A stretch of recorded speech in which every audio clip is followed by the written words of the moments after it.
Sexta-feira, 21 de janeiro de 2022. Dose dupla de hoje faz barulho sobre o silêncio que querem impor aí aos conservadores para tentar minar as chances de reeleição de Jair Bolsonaro, né? São um reflexo do desespero que tem justificado os devaneios aí mais estapafúrdios, como pensar aí em obrigar a apresentação de passaporte vacinal para votar ou cogitar calar o Telegram no Brasil. Tudo na esteira de um ativismo judicial que vem tolhendo uma parte considerável das iniciativas de Bolsonaro como presidente. Em seguida, nós vamos analisar aí um pouco mais detidamente essa figura controversa que é o ex-ministro da Justiça e Segurança Pública, Sérgio Moro. Ele é pré-candidato a presidente da República pelo Podemos, por enquanto, né? O partido do senador paranaense Álvaro Dias. E aí, Marcelo? Dois temas que giram em torno do mais alto cargo político do país. Pelo que a gente vê, vem aí uma briga de foices, né? Considerando que, fora Bolsonaro, quero dizer, a exceção de Bolsonaro, que fique bem entendido, é todo mundo comunistinha, né? Alguns com banho tomado e roupa de grife, outros com um macacão trocado pelo terno Armani bem cortado em alfaiates caros. Tem outros ainda aí de calça jeans e camisa social suada, fazendo o gênero mais popular e despojado, né? Mas todos eles com óleo de peroba, fazendo as caras de pau brilharem sob esse sol de verão, Marcelo Cardoso. E tome brilho, Marcelo Campos. A disputa é feroz e os interesses que não aparecem, nem podem aparecer no discurso, ditam não só o modo de vestir ou de falar, mas os golpes baixos nos bastidores, onde pouco se consegue ver o que acontece. Esse jogo é muito sujo, rapaz, a ponto de justificar um contra-ataque à altura. Porque se é para jogar fora das quatro linhas, bora então xingar a mãe do árbitro, avançar para fora do campo, zunir a bola, chamar a torcida para invadir o gramado, cair literalmente para cima do adversário, que nesse jogo chama-se inimigo. Não é não? Partir para a ignorância pode ser o caso. A gente quer dançar conforme a música, desde que haja música. Se descambar para um funk, por exemplo, que não é música, aí, meu amigo, eu penso que seja hora de ir pro Vale Tudo, rapaz. Então, vamos com calma, mas metendo o pé na porta, nem que seja só na porta USB. E está começando Dose Dupla dessa sexta-feira. Seja bem-vindo.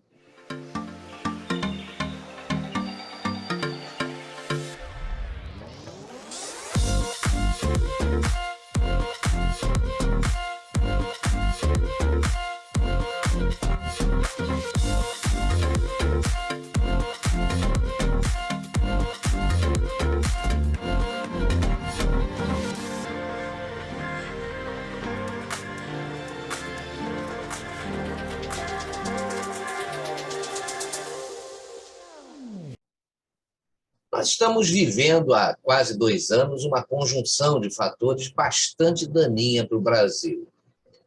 Primeiro, a intromissão desmedida dos outros dois poderes nas atribuições precípuas do Poder Executivo. E segundo, como se isso já não fosse ruim, né, a crise sanitária deflagrada pela ciência chinesa, capaz de transformar um vírus num monstro. Aliás, abrindo um parênteses aqui, quem fazia isso de povoar a Terra com monstros no nosso tempo de infância era o Japão, né, rapaz? Aí precisava aparecer em cena aí para resolver a parada National Kid, Ultra Seven, Ultraman. Pô.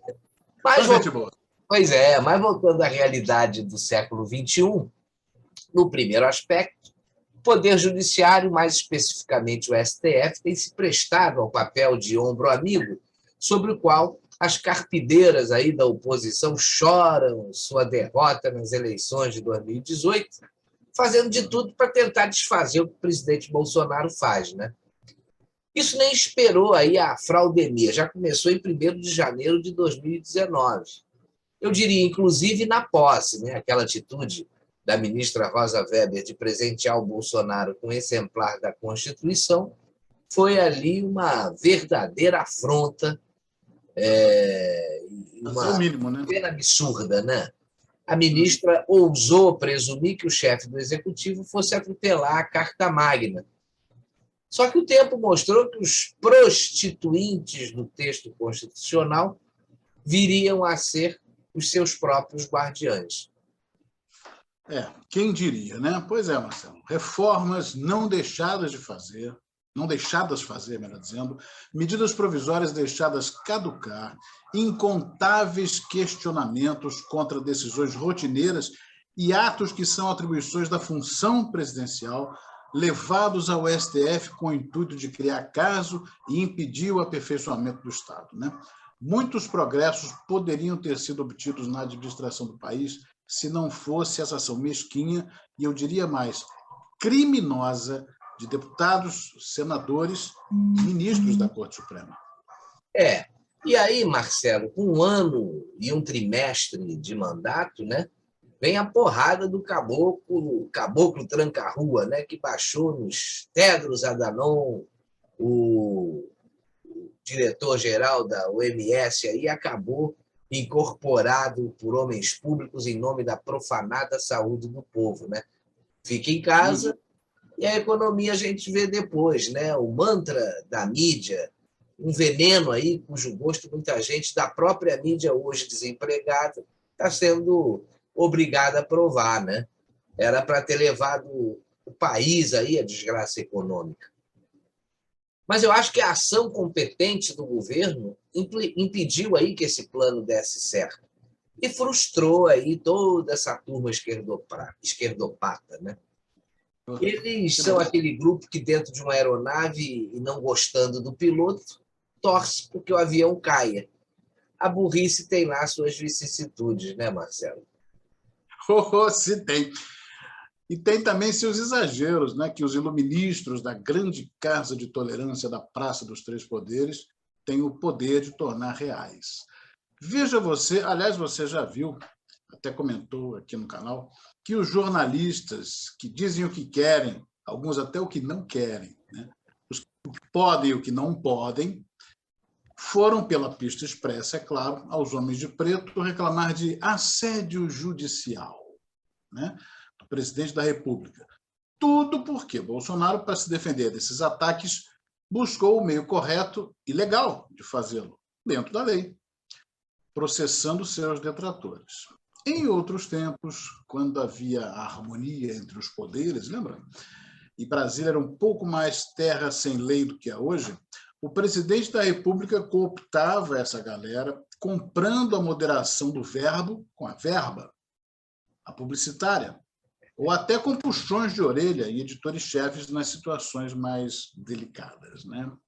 Rapaz, a censura aos atos do presidente vai tão longe a ponto da Justiça Federal impedir de pronunciar a palavra lepra por demanda do movimento de reintegração das pessoas atingidas pela hanseníase contra a União, né? A polêmica vem de um discurso feito por Bolsonaro durante um evento, né, lá no interior lá de Santa Catarina. A censura, com a pompa e a circunstância jurídica de uma determinação, foi determinada pelo juiz federal Fábio Tenenblatt, do Rio de Janeiro. De repente, a Bíblia e os evangelhos têm que ser mandados aí para serem reescritos, né, em um futuro breve, só para atender os reclamos politicamente corretos de entidades defensoras de direitos civis, de grupos religiosos, de minorias autodenominadas perseguidas, etc, etc, etc. Pois é, Marcelo. Mas esta semana surgiram 2 fatos novos para assolar os conservadores, instigando a revolta, que é legítima, pela óbvia natureza golpista que elas ensejam, né? Esses fatos novos ensejam. São 2 ideias. A corte está em recesso mas até na falta do que fazer, essa gente não para de tramar contra o Brasil. A gente sempre teve uma sensação de segurança jurídica quando o Supremo entra em recesso, mas os caras ficam também maniqueando as coisas em casa, né? Isso é um problema. É uma coisa impressionante. E ambas essas ideias vindas do TSE, o Tribunal Superior Eleitoral, a jabuticaba jurídico-administrativa que só existe aqui na terra de Santa Cruz, né? A primeira dessas ideias mirabolantes é exigir a apresentação de passaporte vacinal pelo eleitor que for votar. Nós estamos em janeiro. Já se fala que a pandemia está virando uma endemia, países começam a extinguir toda a segregação sanitária tiranicamente implantada no planeta por causa da grande cagada chinesa, e os bonitinhos já tramam esse golpe, porque isso é golpe. Outubro. É mole? Marcelo, o cara quer exigir comprovante de vacinação, né, para o eleitor poder votar, mas não quer dar a esse mesmo eleitor o comprovante que faculte a ele que o seu voto está de acordo com o que a urna eletrônica registrou. É isso mesmo, rapaz? Exatamente, Marcelo. Ainda tem isso. Como os conservadores são, em sua maioria, os que abominam esse controle verdadeiramente nazista sobre a população, e muitos deles se recusam a se vacinar, a tramóia é exatamente essa: impedir que os eleitores da direita votem, né? Ou inibir, pelo menos.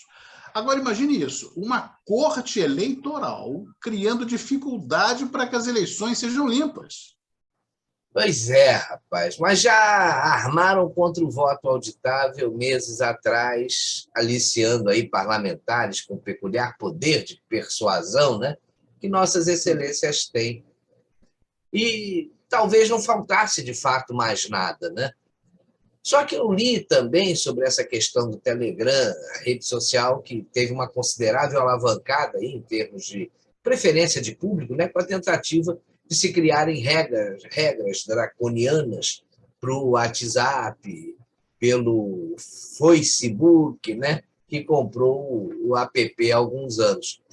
Parece que outra investida do Tribunal Superior Eleitoral contra a liberdade de opinião e também de expressão é ameaçar banir aí o Telegram do Brasil com a desculpa de que eles não estariam cumprindo o ordenamento jurídico brasileiro.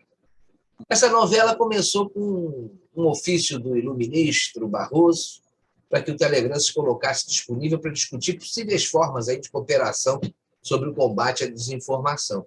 Isso aconteceu em dezembro do ano passado. A empresa não possui representação no Brasil e acabou não havendo resposta ao ofício do presidente do tribunal. Barroso parece ter tomado a coisa como insultuosa, né? E mais do que isso, pessoal.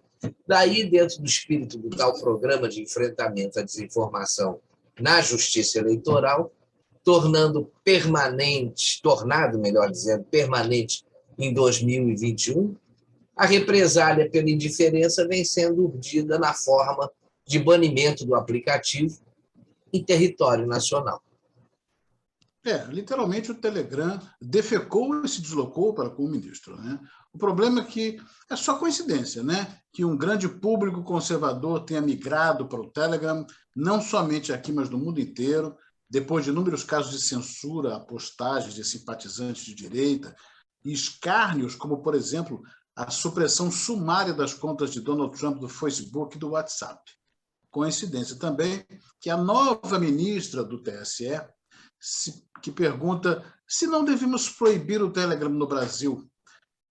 E coincidência que ela tenha sido indicada pelo Barrosão e, mais do que isso, tenha advogado pela tese da elegibilidade do ex-presidiário em 2018, em julgamento no próprio TSE.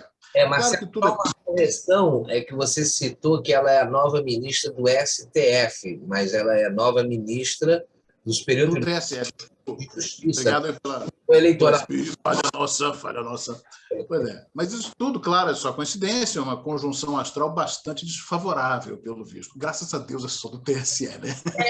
Eu acho que é desespero total, meu amigo. À medida em que outubro se aproxima, a coisa tende a ir ficando mais sombria e menos disfarçada também, viu?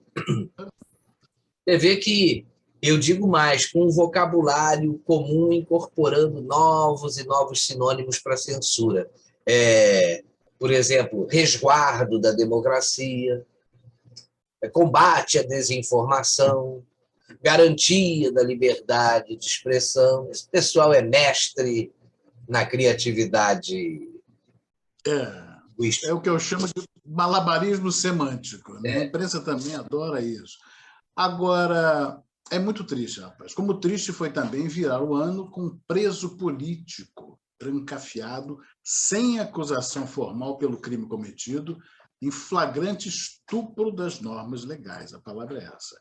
Cadê o pessoal que gritava contra a ditadura militar, exigindo liberdade de presos políticos, usando como barganha o sequestro e a tortura de diplomatas estrangeiros? Cadê esse pessoal, né? Esses falsos heróis? Ou será que, para eles, só interessam os presos políticos com ficha corrida na polícia? Pois é, rapaz. Esse episódio do Telegram se relaciona diretamente com toda essa perseguição aos defensores das causas conservadoras, né? Além dessa questão do Roberto Jefferson, preso sem devido processo legal, e por determinação de um ministro do STF, onde ele não tem foro privilegiado, né? Fazendo do ministro Alexandre de Moraes mais um algoz do que um membro da Suprema Corte. Tem, além do Jefferson, um jornalista de perfil conservador, o Alan dos Santos, tratado pela mídia marrom brasileira como blogueiro bolsonarista, né?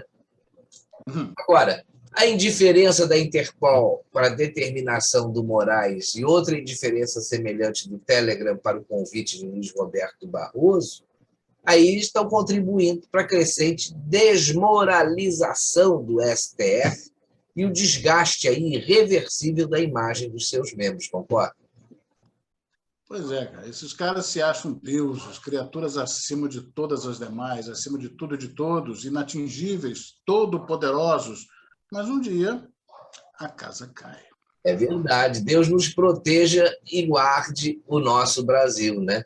Mas enquanto essas tramas urdidas aí nas alcovas da Corte Suprema não se consumam, e que não se consumem, vamos escarafunchar aí a briga dos demais candidatos ao protagonismo eleitoral sob a ótica do noticiário desses dias, né? O ex-juiz, ex-ministro, ex-fiel membro da equipe presidencial, Sérgio Moro, andou pelas manchetes graças a ataques feitos pelo ex-presidente, ex-inocente e ex-presidiário, Luiz Inácio Lula da Silva. Haja ex, hein? Essa semana, o Moro e o Lula se atacaram aí mutuamente em declarações. Moro agora, ontem, não sei se você viu, já começou a bater no Gilmar Mendes, né? Mas voltando aí a esse tititi com o Lula, xingaram um a mãe do outro, o que é gravíssimo, né? Porque meteu a mãe no meio da chabu, né? E mostraram aí, mais uma vez, que são farinha do mesmo e velho e encardido saco, né? Como a gente já sabe, o cara que foi preso e o cara que prendeu o cara que foi preso, agora frequentam o mesmo lado da história, disputam a primazia da preferência do eleitorado que não gosta do presidente Jair Bolsonaro. Um é o antagonista principal, o ícone da polarização, o líder das pesquisas, com percentuais de aceitação e intenção de votos que, de tão bons, rapaz, ultrapassam os 100%. Olha que coisa. Vale-me Deus, minha Nossa Senhora aritmética. Pois é, rapaz. Do outro lado do ringue, 49 anos, 1,75 m de cara de pau, 85 quilos de pura dissimulação.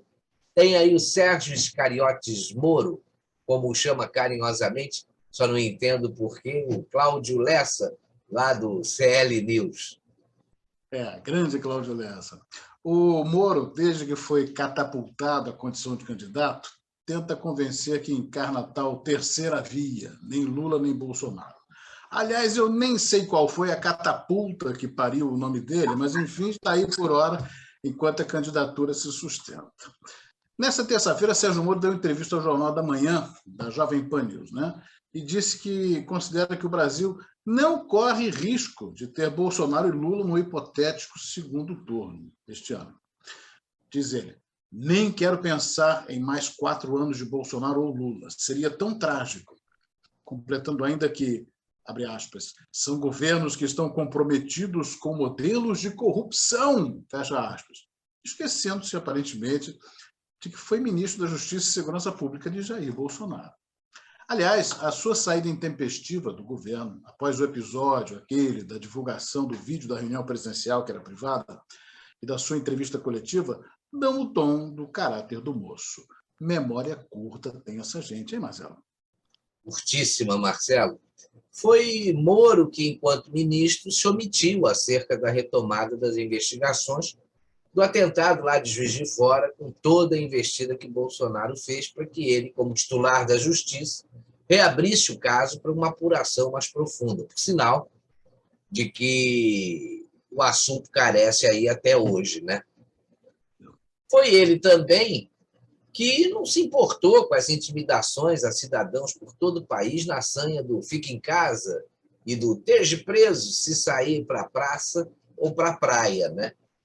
O pastor Silas Malafaia, rapaz, foi duríssimo ao lembrar a covardia de Moro nesse aspecto do descaso para com o cidadão acuado pela tirania de prefeitos e governadores. E o Malafaia meteu o cacete no Moro essa semana.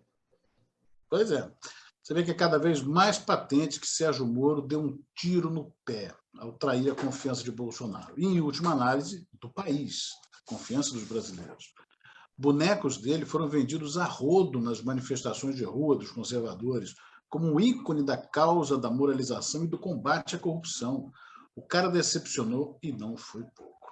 Você se lembra de que foi Bolsonaro, do alto do prestígio das calorosas recepções nos aeroportos, mesmo depois de encerrada a campanha, já eleito, quem se chegou a Moro para entabular conversações com vistas ao ministério. Moro tomava cafezinho aguardando embarcar e, por pouco, não fez pouco caso da abordagem. Empinou o nariz e fez aquela expressão do vou ver, depois te falo. A propósito disso aí, o Sérgio Moro fez uma declaração até sensata nessa quinta-feira de que o ministro Gilmar Mendes do STF, o laxante-geral da República, que tudo que está preso solta, né? De que as críticas de Gilmar e muitas de suas decisões acabam aí comprometendo o combate à corrupção, flanco em que o iluministro deveria atuar e causa que deveria defender, né?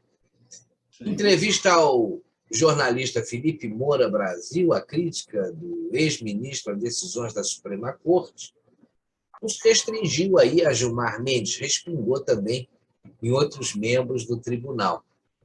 Crítica que não é só dele, nem segredo para ninguém, né? Diga-se de passagem aí.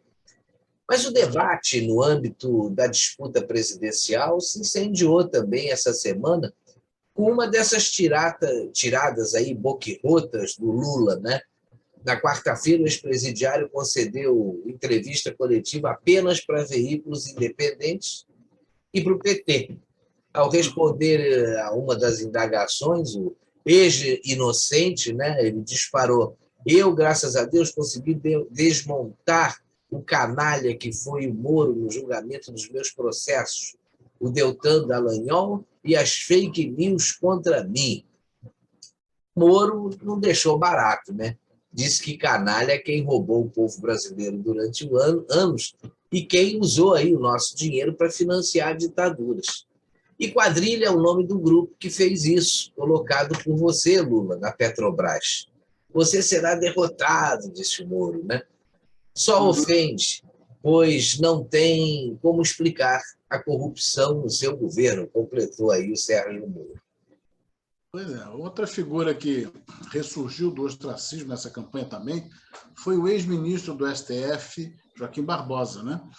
Na época do julgamento do Mensalão, Barbosa experimentou uma acolhida muito grande do povão, virando uma espécie de referência de moralidade quando passava na rua no Rio de Janeiro. Toda essa exposição, contudo, fez com que ele saísse da vida pública assim que pôde, via aposentadoria. O vespeiro já se mostrava irrequieto, talvez lhe parecesse ameaçador. Foi a impressão que ele deu pela forma como ele saiu. O sistema e o establishment são poderosos, de arriscar não convém, né, Marcelo? Eu vejo como uma retirada estratégica. O cara teria uma aposentadoria bem robusta, vai ficar quieto em casa, não vai esquentar a cabeça, não vai ter desgaste, não vai expor a ele e a família. De repente parou, pensou e viu que era melhor ficar quieto e longe disso tudo, né? Pois é. Agora, rapaz, canalha por canalha, eu fico com 2 versos da letra de Verdadeiro Canalha, canção maviosa, na voz original de Bezerra da Silva. Não sei se você conhece. Primeiro, tem a raspa do tacho. Rapinou o dinheiro do povo, saiu esbanjando e fazendo bandalha. Veja bem, seu canalha. E com essa dinheirama toda, está livre a poder de propina, porém a justiça divina não falha. Veja bem, seu canalha. Nessa cantoria que você está animado aí, rapaz, a gente é melhor ficar por aqui, viu? Que não estou com ouvido para ficar te ouvindo a noite toda. Desafinado. Olha, Não é minha praia. como dizia uma frase aí muito repetida aí nos blocos entre as horas certas, daquela famosa Rádio Relógio Federal aqui do Rio de Janeiro, né? Cada minuto que passa é um milagre que não se repete. E muitos minutos já se passaram, né? Embora o prazer da conversa acabe fazendo com que a gente não perceba. Com isso aí, o nosso dose dupla de hoje realmente está terminando. Foi um prazer enorme ter você aqui conosco, interagindo com as suas curtidas, os seus comentários nesse nosso bate-papo semanal. O nosso comentarista Arlindo Lopes Correia me pediu, Marcelo, que não deixasse de solicitar aí aos nossos espectadores que curtam aí o nosso vídeo e que recomendem aí o nosso canal para os amigos, para ver se a gente consegue aumentar um pouco mais a nossa audiência. Mas, de qualquer maneira, muito obrigado pela companhia, um forte abraço e até a semana que vem aqui no instantenews.1. Forte abraço também para você, Marcelo Cardoso. Olha, grande abraço, Marcelo Campos. Valeu a sua acolhida, você que está em qualquer canto do planeta, prestigiando a gente mundo afora. Siga divulgando, até como o Marcelo Campos falou agora, nosso trabalho, nossa mensagem, que é sempre por tempos melhores e um grande Brasil para todos nós. A nossa audiência também está muito pensada em cima disso. O que a gente faz aqui é uma campanha de esclarecimento, é um bate-papo, mas que tenta, enfim, abrir mentes, abrir olhos, né? Semana que vem tem mais dose dupla aqui no instantenews.1. Tchau. Tchau.